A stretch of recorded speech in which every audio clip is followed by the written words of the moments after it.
everyone fucking hates this guy for a really good reason. You see, this fuckwit is Igor Litvinchuk. And while on holiday in Hawaii, a local caught him in 4K throwing a fucking rock at the head of a Hawaiian monk seal called Lani. What are you doing? Now, stoning wildlife already qualifies you as a grade A pump action cunt.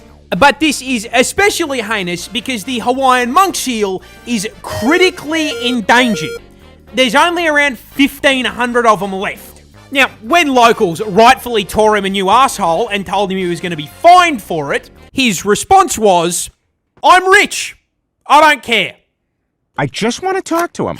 Yeah, as it turns out, the walking ad for birth control here probably should have paid attention, because that shit went triple platinum viral and started a domino effect that wrecked his fucking life.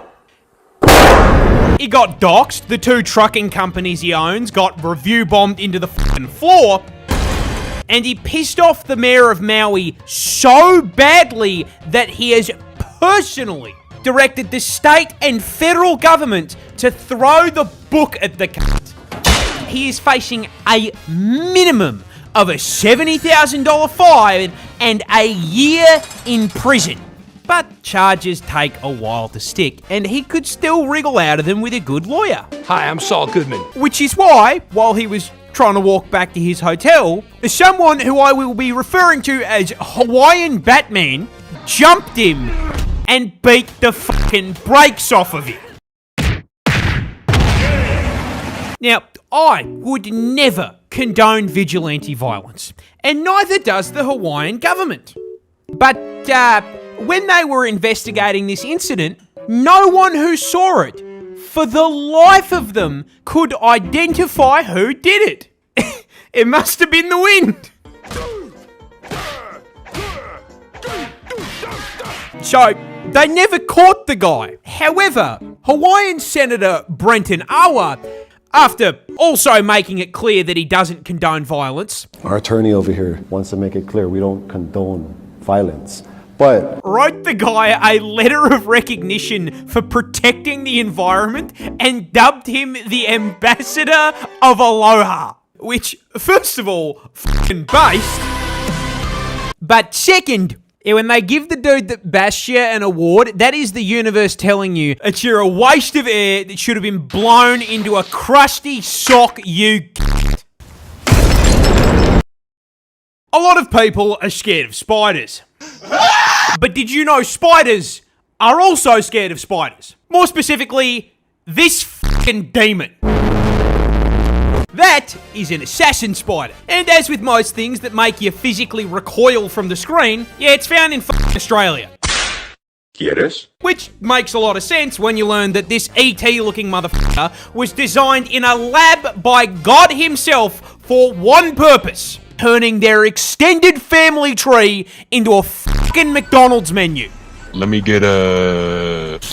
These things eat exclusively other spiders. And the way they execute their cousins is by using their own tools against them. See, they start their hunts by finding a succulent arachnid meal hanging out in its web. The assassin walks over and starts playing that silk like it's fucking Guitar Hero.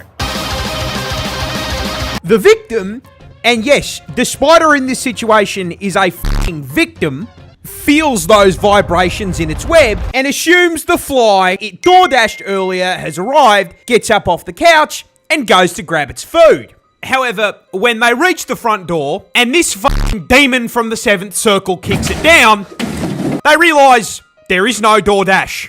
They are the DoorDash.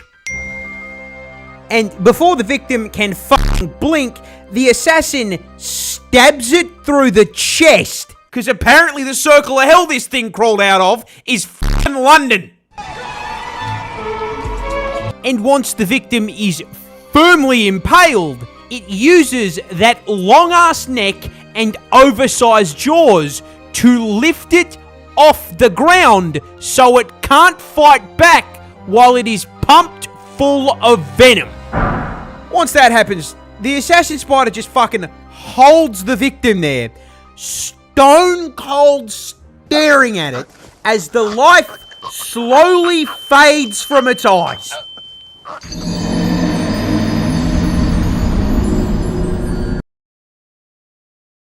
I am reporting live from a dead whale.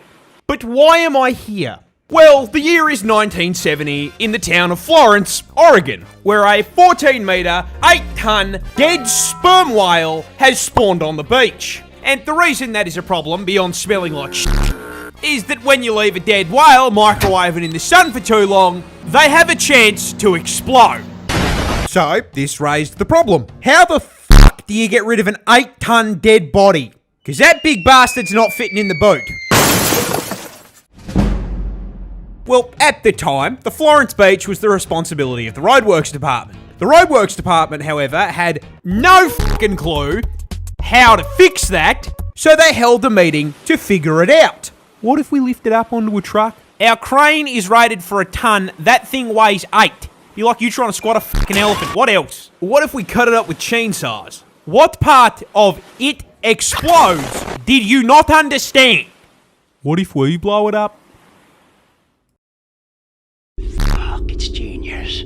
I didn't know I'd think of that. So, Roadworks called the Navy and asked if they were allowed to fucking atomize it.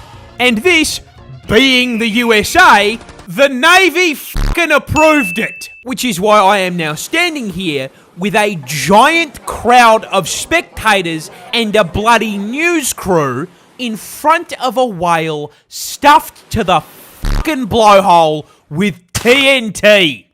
I mean, what could possibly go wrong? Well, as it turns out, no one on the road crew had a fucking clue how much TNT to use. We're not sure just exactly how much explosives it'll take. So to make sure it got rid of the whale, they used 500 kilos. That's what could go wrong.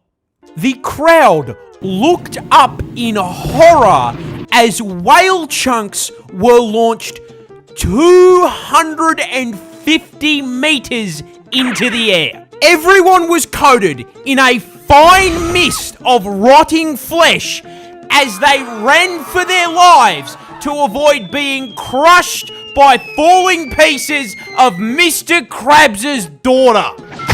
And while no humans were squashed, one piece of whale crushed a man's fucking car. But the funniest part is even after enough TNT to level a house, they did it wrong so it didn't get rid of the whole whale. They still had to fucking bury it.